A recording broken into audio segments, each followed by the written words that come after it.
Alors aujourd'hui, nous sommes là pour vous parler d'un ouvrage que nous publions qui s'intitule Écologie et technologie et dont le sous-titre est Redéfinir le progrès après Simondon. Alors cet ouvrage que Ludovic Duhem et moi-même avons coordonné a pour enjeu principal de proposer des éléments de réconciliation entre d'une part l'urgence, la pensée de l'urgence écologique, donc cette urgence écologique qui est la nôtre aujourd'hui, et d'autre part une pensée de la technique qui soit profondément respectueuse de la technique, qui soit technophile, mais il s'agit de les réconcilier de manière à éviter de tomber dans ce que nous considérons comme des réponses un peu simplistes qui sont l'écologisme radical d'un côté et de l'autre un technologisme ou un technicisme que Simondon lui-même qualifiait d'intempérant. Et si nous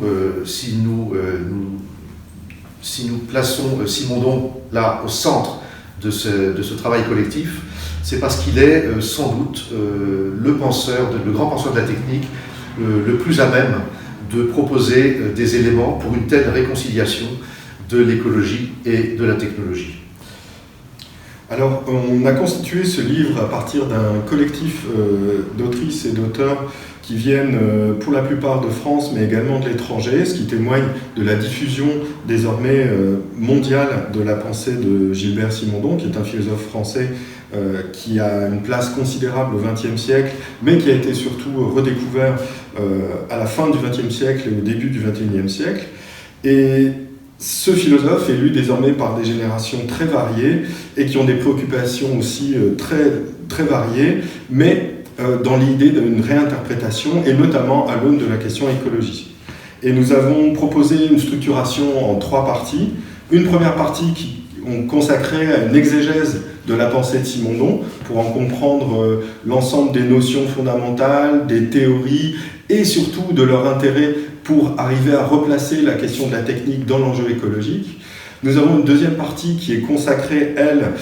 aux limites critiques de la pensée de Simondon, parfois en dialogue avec d'autres auteurs qui ont été aussi importants au XXe siècle ou qui le sont aujourd'hui. Et enfin, une troisième partie qui concerne les applications, parce que l'un des caractères majeurs de la pensée de Simondon était une pensée de l'opération, une pensée de la manipulation, une pensée du concret, c'est-à-dire une pensée de l'intervention dans le réel et de complicité avec le réel. Ce qui nous paraît être un enjeu fondamental et commun à la technologie et à l'écologie pour nous aujourd'hui.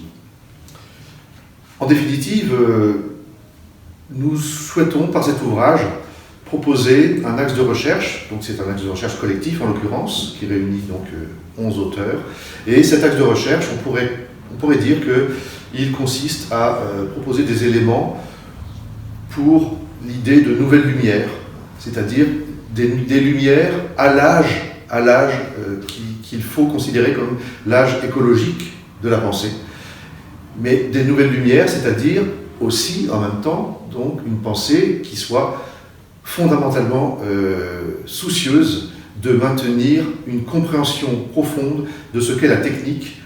sans la condamner au nom des raisons écologiques et sans non plus tomber dans un technicisme aveugle.